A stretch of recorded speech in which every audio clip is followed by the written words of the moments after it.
Hello students, welcome again.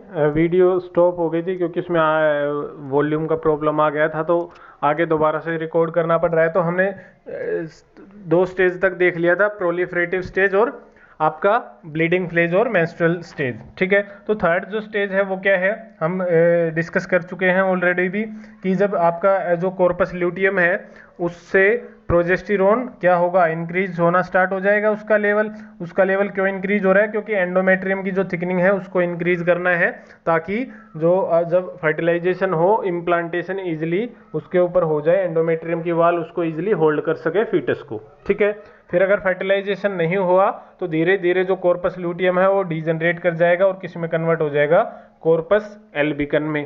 ठीक है, फिर जो मेंस्ट्रुअल साइकिल है वो हम बात कर चुके हैं 45 से 55 की एज पे वो स्टॉप हो जाती है, सीज हो जाती है।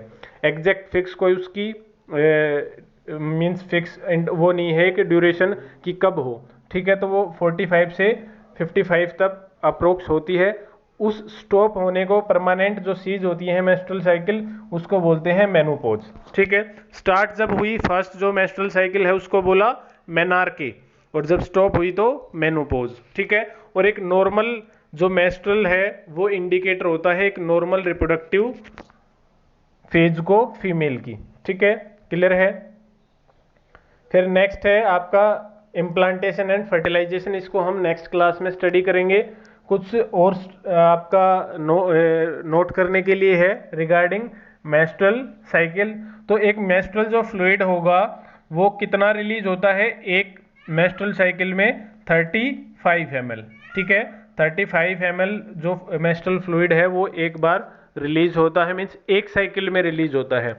ठीक है, और उसको हम मेजर कैसे करते हैं, क्योंकि हम वैसे तो बता नहीं सकते कितना रिलीज हुआ है। तो पैड जो आती है, एक पैड जो होती है वो अप्रोक्सीमेट 5 ml ब्लड को या 5 ml जो फ्लूइड है उसको एब्जॉर्ब करती है।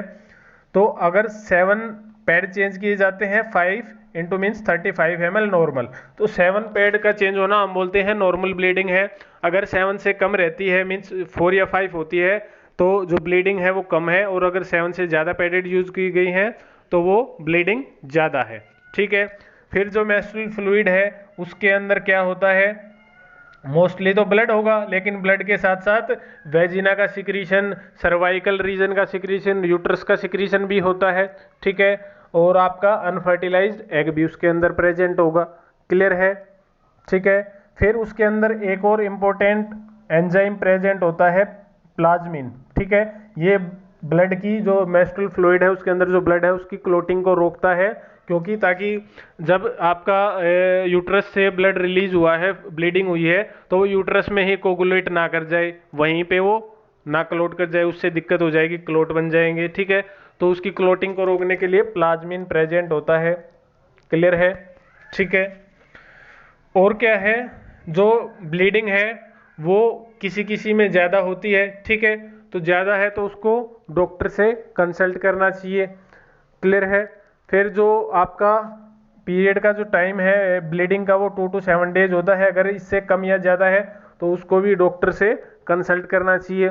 फिर मेंस्ट्रुअल हाइजेनिक नाम से, हाइजीन नाम से एनसीईआरटी में एक नया टॉपिक ऐड किया गया है। उसका मतलब क्या है कि जो फीमेल्स हैं उनको साफ सुथरा रहना चाहिए ड्यूरिंग मेंस्ट्रुअल साइकिल। ठीक है, उनको टाइम इंटरवल जो पैड चेंज करने का हो रेगुलर होना चाहिए, मीन्स रेगुलरली पैड चेंज करने चाहिए। ठीक है, ताकि इन्फेक्शन वगैरह ना हो। और जो क्लोथ्स हैं, जो अंडरगारमेंट्स हैं, उनको सनलाइट की प्रेजेंस में सुखाना चाहिए, ताकि जो बैक्टीरियल ग्रोथ वगैरह है वो बैक्टीरिया वहाँ से इजीली उनको किल हो जाए, रिमूव हो जाए। ठीक है, क्लियर है। अगर कोई दिक्कत आती है तो डॉक्टर से कंसल्ट करना चाहिए।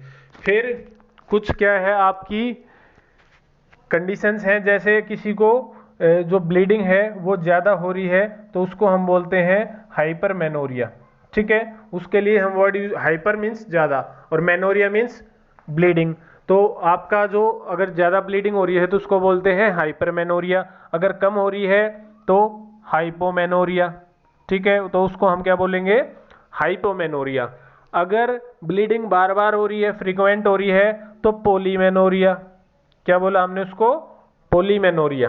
ठीक है, अगर ब्लीडिंग एब्सेंट है मीन्स मेंस्ट्रुअल फ्लूइड नहीं आ रहा, तो उसको हम बोलेंगे एमेनोरिया, मीन्स एब्सेंट है, मेंस्ट्रुअल नहीं हो रहा, मेंस्ट्रुएशन। ठीक है, तो ये कुछ प्रॉब्लम्स है रिगार्डिंग मेंस्ट्रुअल साइकिल।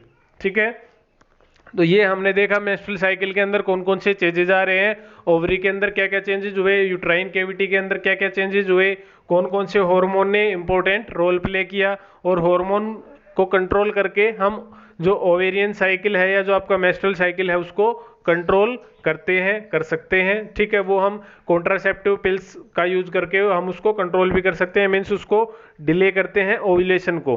ठीक है, ओव्यूलेशन नहीं होगा तो फर्टिलाइजेशन नहीं होगा। ठीक है, in next lecture we will discuss the fertilization. ठीक है, फर्टिलाइजेशन को नेक्स्ट क्लास में डिटेल में डिस्कस करेंगे।